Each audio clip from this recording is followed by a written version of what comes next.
I am the reason my husband no longer believes in love. But he is the reason I no longer believe in silence. My name is Dana Whitmore. I am 41 years old. And last night was my birthday. I left the restaurant without touching my cake. The candles were still burning. The laughter still echoing. But none of it was from me. They weren't laughing with me. They were laughing at me. Heels clacked against polished tile as I walked out, mascara smudged beneath my eyes, and a smile frozen on my face like a mask I had worn too long. I didn't run. I didn't scream. I simply left. My husband, Carter, had gathered 60 people to celebrate me. Friends, coworkers, even our daughter's old ballet teacher. But somewhere between the second course and dessert, he stood up and raised his glass. To Dana, he said, the only woman I know who can burn water and forget her own birthday in the same week. They laughed, loud, hard, like it was the funniest thing they'd heard all year. I didn't laugh. I sat still. I smiled politely. And then I stood up, picked up my purse, and walked out of my own birthday dinner without saying a single word. Carter didn't follow me.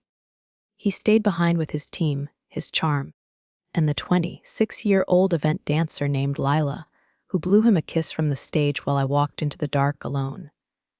I didn't go home. I didn't even think. I just drove, and somehow I ended up here, in my mother's old kitchen, barefoot, wrapped in a faded robe that smells like lavender and grief. A cigarette burning between my fingers, even though I haven't smoked in years. Sometimes the world breaks so violently, you need something, anything, to remind you you're still real. The window is open. The air is thick. The night is too quiet. And all I can whisper is, how did I let it get this far? I stood in that kitchen for a long time, watching the steam rise from the mug of tea I hadn't touched. The same kitchen where my mother once stood, stirring soup with her hair tied back and her voice tight with worry. She died 7 years ago, but in that moment, I swear I could feel her disapproval lingering in the air. She was the one who taught me to keep the peace. Smile, be still, be small. Never shame a man in public. Carter certainly didn't worry about that rule last night. He humiliated me in front of everyone. Not by accident, not impulsively, it was surgical, deliberate. As if he needed the world to see me the way he had been seeing me for years, useless, invisible, a burden in heels. And still I didn't cry. Not at dinner, not in the car. Not even when I walked through the front door of this empty apartment and realized it was the only place that still felt like mine. But I feel it now. The edge, the weight, the quiet grief in my chest that hums like an old engine trying to turn over. I light another cigarette. I do not smoke. I haven't smoked since I was 22. But tonight, I need the ache. I need the sting in my lungs to remind me I can still feel something that isn't shame. Carter used to be different. That's what I tell myself. Maybe it's even true. He was kind once, charming, the kind of man who remembered your coffee order and brought you extra napkins before you asked. We met at a networking event. I spilled wine on his suit. He made a joke. I laughed too hard. A week later, we were inseparable. Back then, I thought that was love, intensity, heat, fast decisions and big promises. I thought I was lucky. But over time, he stopped seeing me as a partner and started seeing me as a prop. The quiet wife. The one who handled the calendar and remembered his sister's birthday. The woman behind the man. I thought that if I stayed steady enough, he would come back to me. Instead, he drifted further, then turned around and blamed me for the distance. And last night, in front of everyone, he decided to make a spectacle out of that blame. I thought about calling someone. My best friend, maybe. Melissa would know what to say, or at least what to pour. But even her voice felt too loud for the silence I needed right now. So I sat alone in that kitchen, looking out at the streetlights, flickering above the cracked pavement of a neighborhood that hadn't changed since I was a child. And then, as I stared into the night, a thought surfaced. Uninvited. Unwelcome. His name, Logan, not a lover, not a mistake, a memory. A secret, a scar. I hadn't said his name out loud in 25 years. I'd buried him so deep. Not even Carter had ever seen the edges of that truth. But something about the way Carter looked at me last night, the smugness, the contempt, told me he thought he knew something. Maybe someone told him. Maybe he found out. I'm not sure what scares me more, that he knows. Or that Logan does. Logan wasn't a fantasy. He wasn't an idea I conjured to fill a space Carter never could. He was real. And he was mine. Once, I was 15 the last time I saw him. He had my eyes in his father's jaw, born on a cold Tuesday in late March, in a hospital room that smelled like antiseptic and endings. I remember every minute. Not because I want to, but because forgetting would feel like betraying him all over again. His father's name was Jacob. We grew up 2 doors down from each other, rode the same school bus, traded Halloween candy and secrets behind the old oak tree on West Hill Lane. He was gentle, steady. The kind of boy who never made promises he couldn't keep, until life forced him to break the only one that mattered. When I told him I was pregnant, he didn't run. He cried. Then he begged me to leave town with him. To find some crappy job and a studio apartment where we could figure it out together. He meant it, at 15. We believed in that kind of defiant hope, but our parents didn't. They sat across from each other at our dining room table, voices clipped and calm, as if this wasn't about our lives, our child. Only reputations, schedules, college plans, damage control. Jacob's parents sent him to live with his uncle in another state. Mine drove me to a clinic on the edge of town and signed forms I wasn't allowed to read. They told me I would never see the baby, that I wouldn't be allowed to hold him, and that, in time, I would forget I didn't. I still remember the shade of green on the hospital walls, the cold grip of the nurse's hand, the sound of someone wheeling him away before I could even see his face. They said it was for the best. But it didn't feel like the best. It felt like theft. Years passed. I never spoke of him again. I buried his name under degrees, promotions, dinner parties, PTA meetings. I married Carter. I raised our daughter. I performed the life that was expected of me, day after day, smile after smile.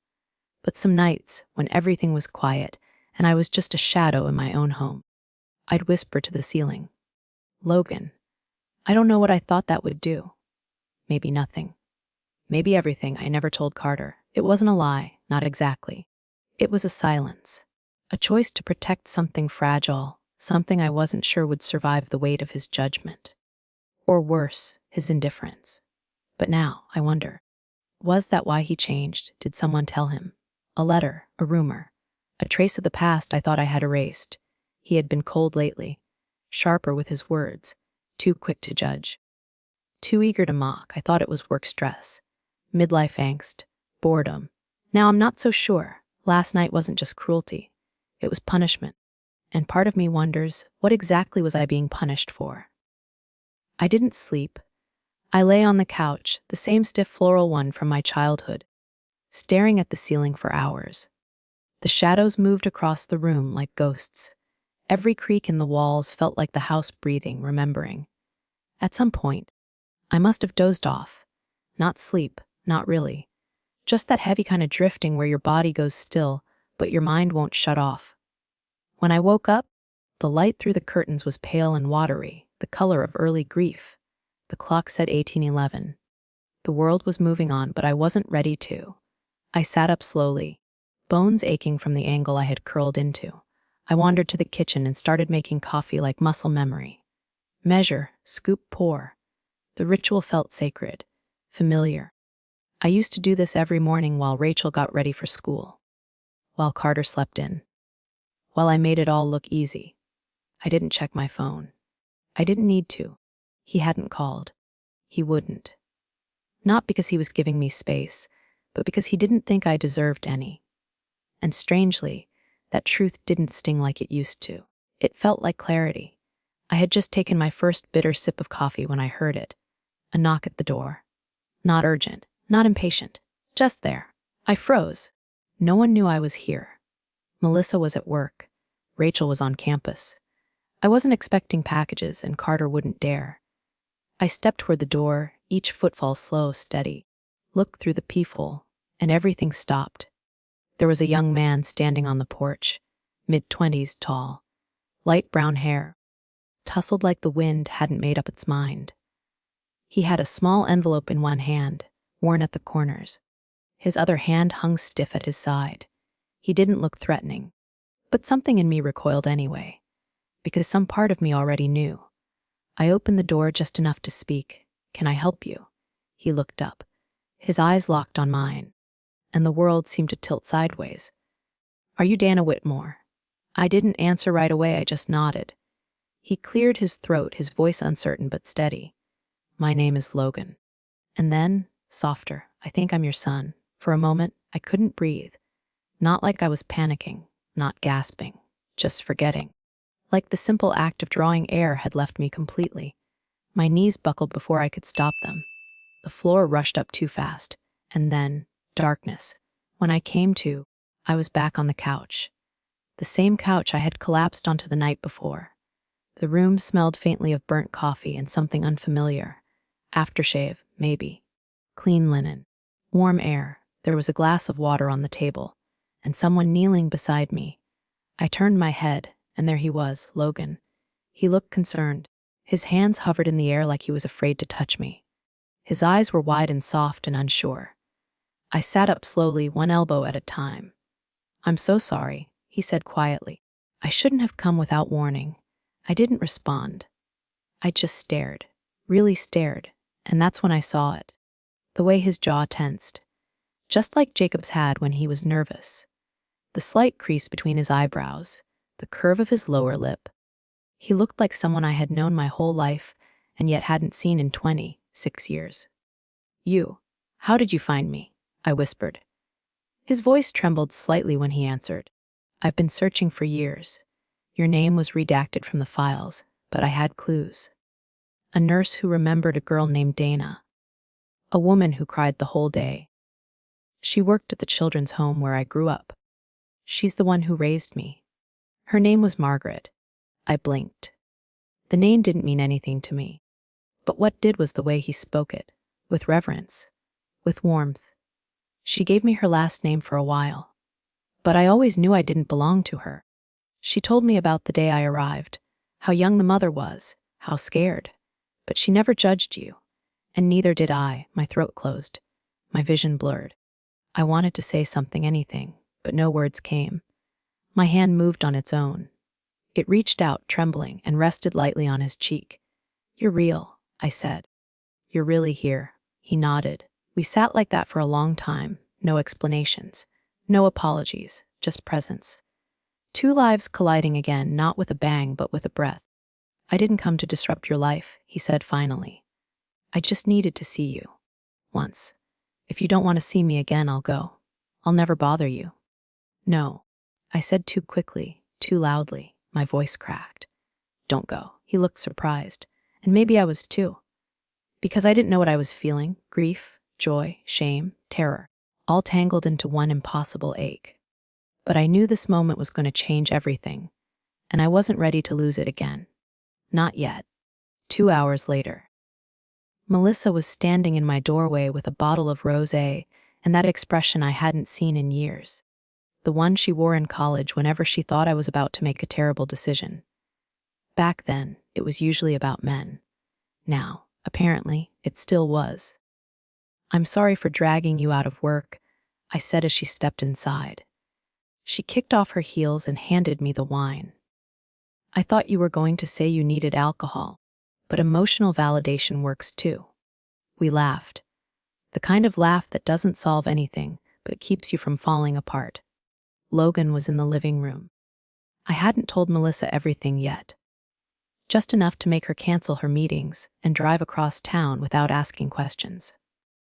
We sat at the kitchen table, the same chipped corner, the same humming refrigerator, except this time the air felt electric. "So, let me get this straight," she said, pouring wine into mismatched mugs. "A man shows up at your door this morning and says he's your long-lost son, and you faint." I nodded, and then let him in. Another nod, smaller this time. She stared at me for a beat. "Dana, you binge true crime podcasts. You know how these stories start." I know how this one ends, I said softly.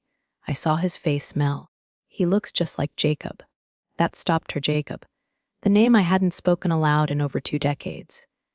Melissa sipped slower now, her gaze shifting. You haven't said his name in years. I haven't let myself. She looked down at the mug, then back at me. Okay, let's say it's possible. Let's say it really is him. You still need proof. Not just a resemblance. Not just a gut feeling. I nodded. I've been thinking about getting a DNA test. Quiet, private. No legal mess. Just answers. Melissa leaned forward, her fingers wrapping around mine. I'll go with you. It wasn't until later that night, after Logan left with a promise to call in the morning, that I let myself cry. Not the polite kind, not a single tear down the cheek, the kind that comes from somewhere deep. Full body grief, a tidal wave of every missed birthday, every unspoken word, every year I imagined him out there in the world, alone. And now he was here, 26 years old, and I didn't know how to be his mother. The next morning, we drove to a private medical lab on the edge of town. Melissa insisted on coming. She said I shouldn't have to do something like this alone, and she was right. Her presence felt like pressure on the center of my back, steady, invisible, but just enough to keep me from falling over. Logan met us outside. He was holding a bouquet of white tulips. I hadn't told him they were my favorite. He just knew. The 3 of us stepped into a waiting room that smelled like antiseptic and nervous hope. A nurse led us down a short hallway and into a small testing room with white walls and plastic chairs. Who are we testing for a familial relationship? The technician asked, pulling on gloves. I swallowed. Mother and son, I said. It was the first time I said those words out loud. To a stranger to the air, mother and son. The technician nodded. Calm and efficient, like she did this every day. She handed me a cotton swab. I held it like it might burn through my fingers. It was over in seconds. Swipe. Seal. Label. But my heart was still pounding as if something much larger had happened. The nurse told us the results would be ready in 5 business days. 5 days. 5 days to sit with everything I was afraid to want. On the way back to the car, Logan asked me if I wanted to meet again in a week, after the results. No, I said too quickly. Then I paused. I want to, I need time, space to think. He nodded. Take what you need, he said gently. But as he walked away, I felt something sharp twist inside me. Like I had just let something precious drift back into the dark. And this time, I might not get it back. 3 days later, my phone rang. It was Carter. Not because he missed me. Not because he regretted anything. Because Rachel had asked why I hadn't come home. And Carter hated looking like the bad guy. His voice was sharp, polished like always, cold. So, how long do you plan to keep playing the victim? I was standing barefoot in my mother's backyard, staring at the lemon tree that hadn't borne fruit in years. Not playing, I said quietly. Just finally done pretending. He scoffed. Come on, Dana. You walked out of your own birthday dinner like you were on a soap opera. Do you know how awkward that was for me? I laughed. Not because it was funny. Because that's what you do when the truth is so absurd it doesn't fit anywhere else. You're worried about how you looked. There was a pause. Then he said it. The thing he'd clearly been holding back. I know about Logan. My fingers stiffened around the phone. Excuse me. The letter. The name. The fact that you've been hiding a bastard child for decades. Did you think that made you noble? That you could just erase your past? I sat down slowly on the edge of the garden box. The sun was warm, but something inside me had gone cold. I didn't lie, I said. I survived. I was 15, and scared. And no one asked me what I wanted. He snorted. So what now? You're going to play mother to a grown man you never raised. Invite him into our family like nothing ever happened. Our family. I almost choked. You mean the one you mocked me in front of? The one you controlled for 20 years while pretending to be the perfect husband. He didn't respond. So I kept going. I don't owe you an explanation anymore. And I'm done letting you decide which parts of me are acceptable. You can keep playing the wounded party, Carter, but you and I both know the only person you've ever loved is yourself." The line went dead, and for the first time in years, I felt weightless. That night, I met Rachel at a quiet cafe near the waterfront. One of those places with chipped mugs, string lights, and soft jazz humming from a dusty speaker in the corner. We used to come here after her ballet recitals when she was still little enough to fall asleep in the car on the way home. She sat across from me now, legs crossed, her expression curious but unreadable. She ordered peppermint tea. I didn't think she even liked tea, but she barely touched it.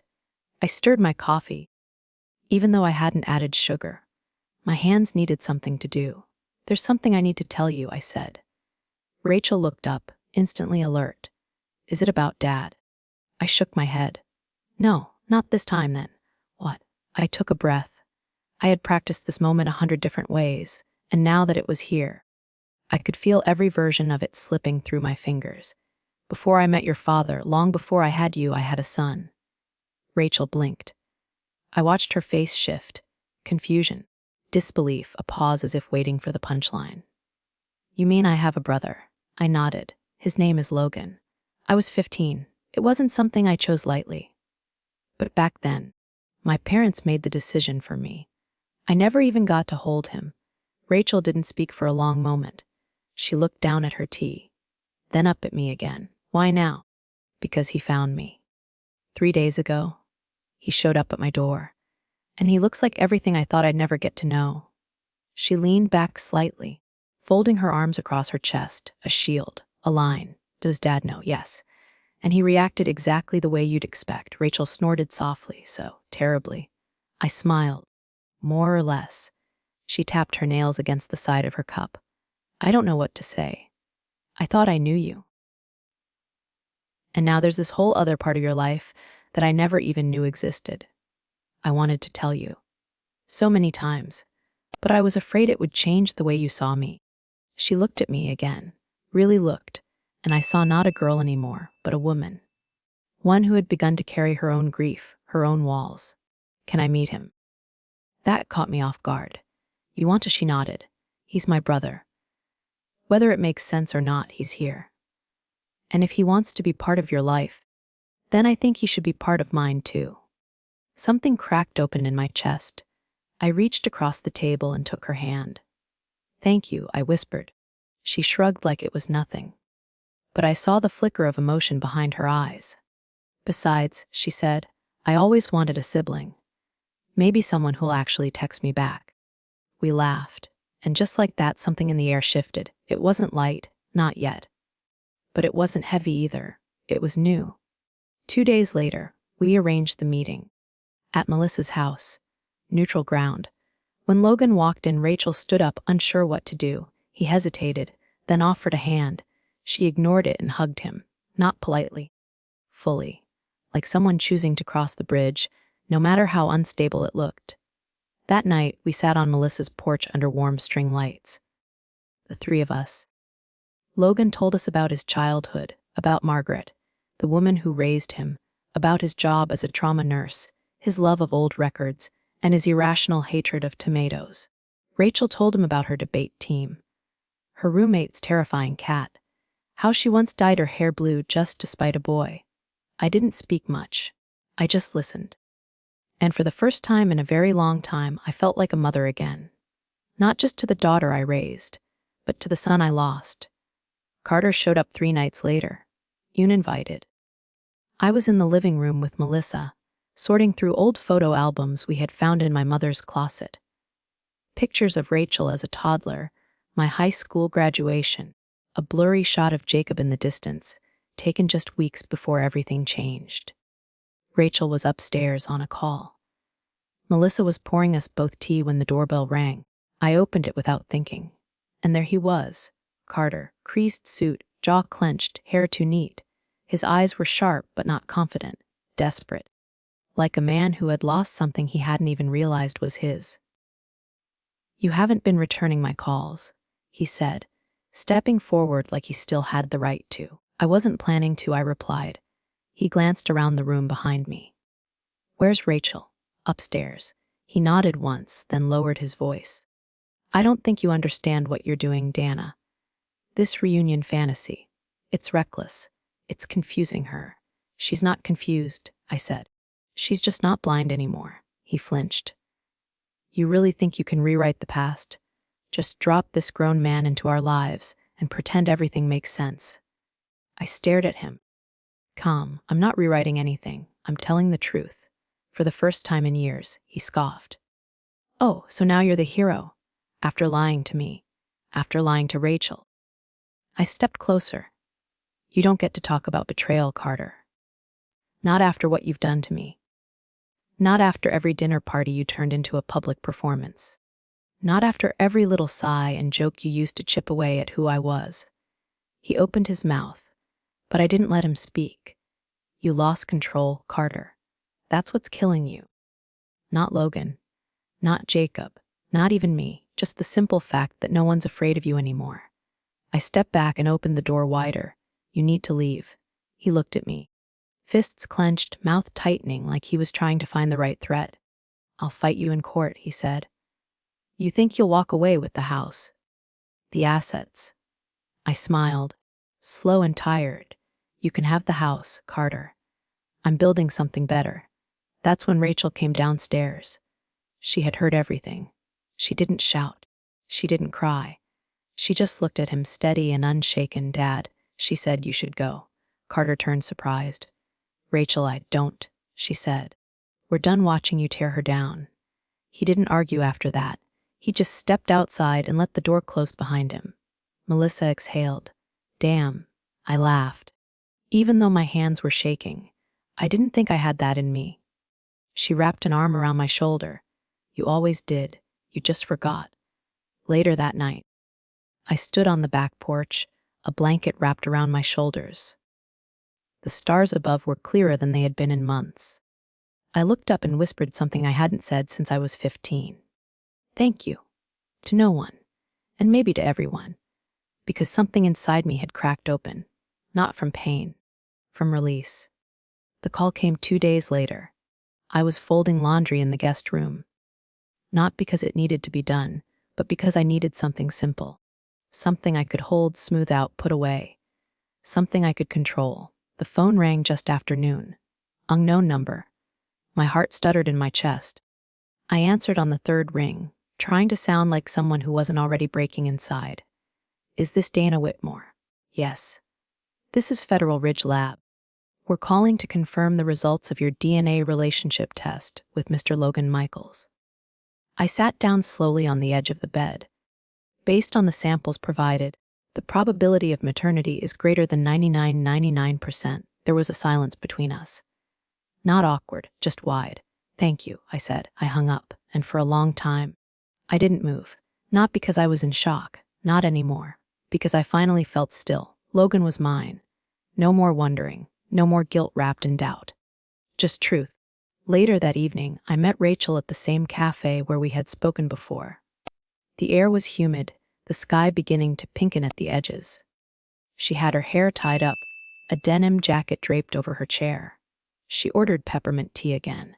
Still didn't touch it. I stirred my coffee, same as last time. I have something to tell you, I said. She looked up, eyebrows already lifted. It's him, Logan. The test confirmed it. Rachel blinked, then slowly nodded. Okay. That's all she said. Not dramatic, not shocked. Just okay, you're not surprised, I said. I didn't need a lab to tell me, she replied. I already saw it. There was a pause. And then she asked something I hadn't expected. What about Jacob? Just the sound of his name in her voice made my chest ache. I don't know, I said.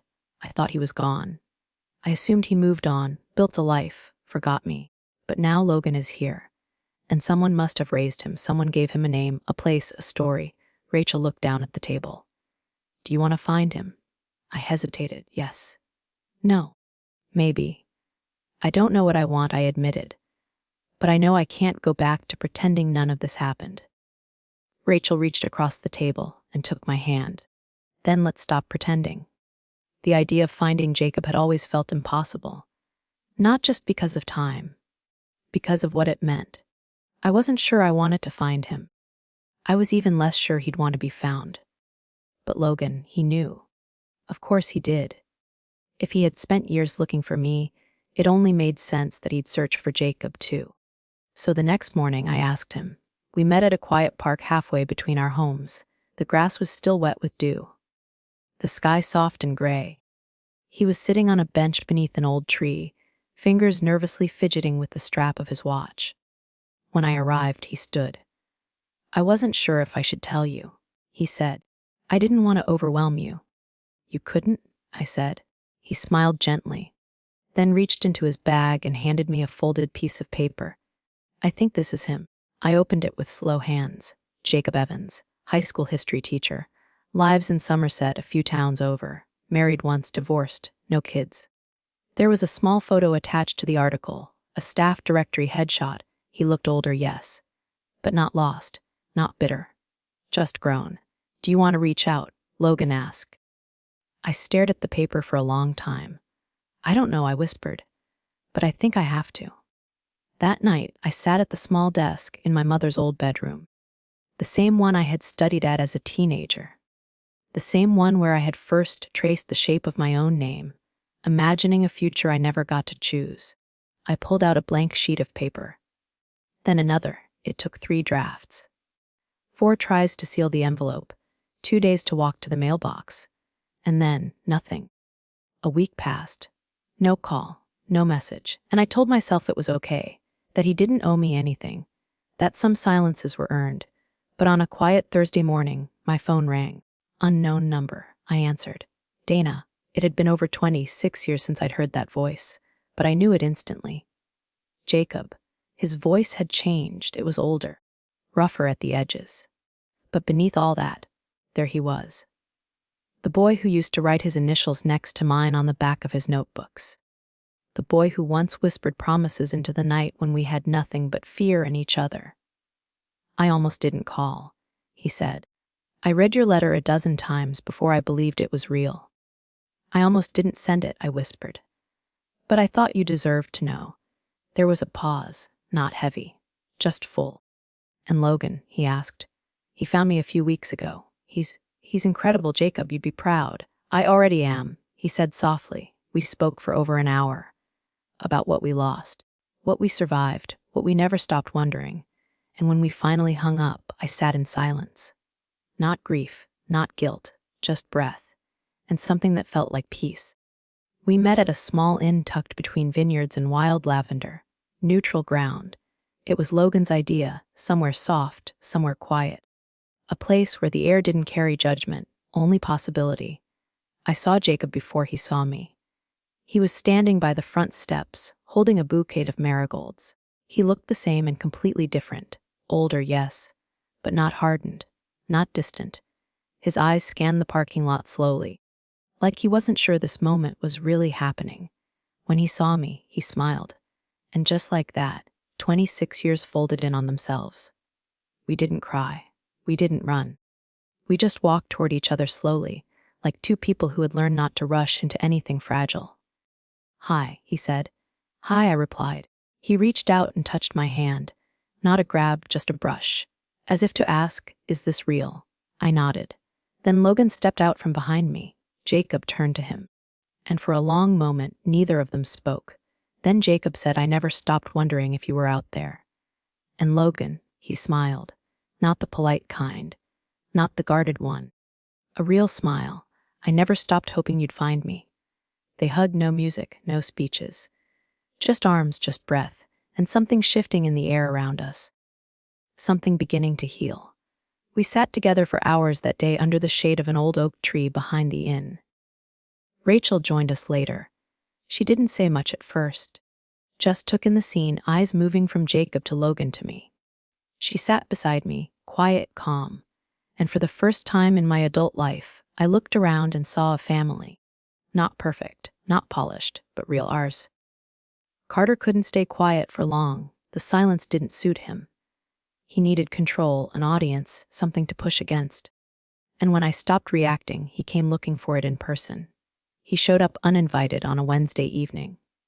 Melissa was over, helping me sort old boxes. Rachel was upstairs on a Zoom call. I was barefoot, holding a mug of tea, wearing the soft flannel I used to sleep in back when Carter still came home before midnight. When I opened the door, he was standing there. Pressed shirt, too much cologne, jaw tight like it was holding in a threat. "You weren't returning my messages," he said. "I wasn't planning to," I replied. He stepped inside like he owned the place. "Where's Rachel?" "Upstairs." He nodded, then lowered his voice. "I don't think you get it, Dana. This little reunion show you're putting on. It's reckless. It's going to mess with her head." "She's not confused," I said. "She's just not afraid of you anymore." He flinched like I'd slapped him. "You think you can rewrite history, bring in some stranger and act like he's part of the family? You're delusional." I looked at him, calmly, evenly. "I'm not rewriting anything. I'm just telling the truth for the first time." Carter scoffed. "That's rich. You, the noble victim. You lied to me for decades." "Lied to Rachel." I stepped forward, close enough for him to see the stillness in my eyes. "You don't get to lecture me about betrayal. Not after what you've done. Not after every joke, every sigh, every carefully timed silence that made me smaller so you could feel bigger." He opened his mouth to fire back, but I didn't give him the space. "You lost control, Carter. That's what's eating you. Not Logan. Not Jacob. Not me. Just the fact that nobody fears you anymore." He stepped back, but only a little. "I'll take this to court," he said. "You think you can walk away with the house? With half of what I built? You can have the house," I said. "I'm building something far better." His fists clenched, the way they always did when he ran out of things to manipulate. That's when Rachel came downstairs. She had heard everything. She stood on the last step, arms folded, voice calm. "Dad, you should go." Carter turned to her, surprised. "Rachel, don't," she said again. Firm, final. "We're done watching you tear her down." Carter stared at her for a moment, like he was seeing her for the first time. The grown woman she had become. The spine he didn't give her. He didn't argue after that. He just turned around and walked out. The door clicked shut behind him, and it sounded like freedom. Melissa let out a breath behind me. "Well, damn." I laughed, shaky, but real. "I didn't think I had that in me." "You always did," she said. "You just forgot." 6 months later, everything looked different. The house, the one Carter had used like a stage, was no longer mine. I sold it quietly, cleanly, without ceremony. I didn't even pack everything. Just the things that mattered. A few books, some old photographs, Rachel's childhood drawings. The rest I left behind like old skin. Rachel chose to move with me, not because she had to, but because she wanted to.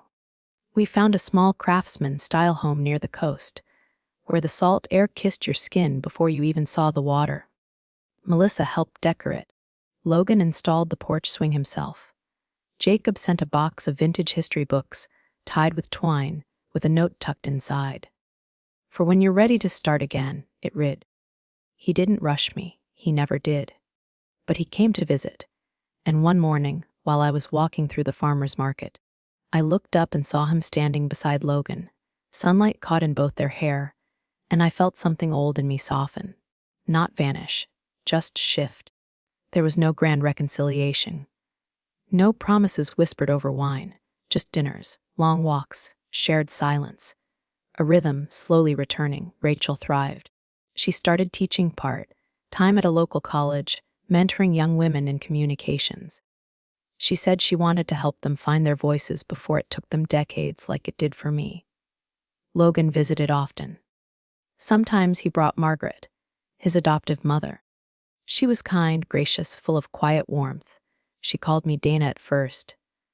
Then one afternoon, at the grocery store, she touched my arm and said, "I see why he came looking for you." And I cried, right there in the frozen food aisle. She just smiled and handed me a tissue. One evening, Rachel and I sat on the porch, lemonade sweating in our glasses. The sun sank behind the dunes. "You're different now," she said. "How so?" "You laugh more," she said. "But you also cry easier, and you don't apologize for either." I smiled. "That's what healing looks like." She nodded, like she understood more than she let on. "Do you regret it?" she asked. "Keeping Logan a secret?" I thought about it for a long time. About all the years of silence. The ache, the guilt. I regret the fear, I said. But not the love. A week later, a letter arrived in the mail. No return address. Just one line written in neat, slanted handwriting on soft cream paper. You were never alone. You just didn't know how many people were waiting for you to come back to yourself. I didn't need to know who sent it.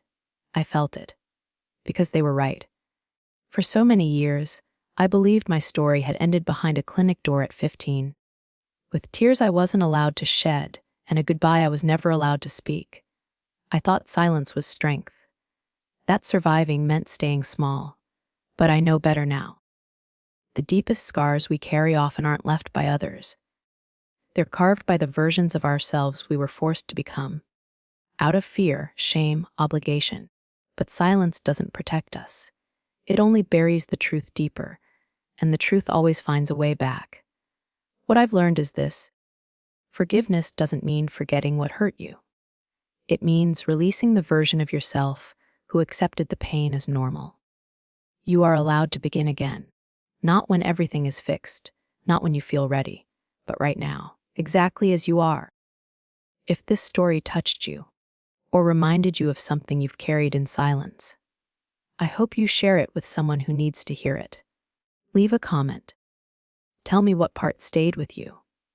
And if you believe that stories like this matter, that healing can be told in small moments and quiet strength, subscribe to the channel. This is Telling Story with me, and I'll see you in the next one.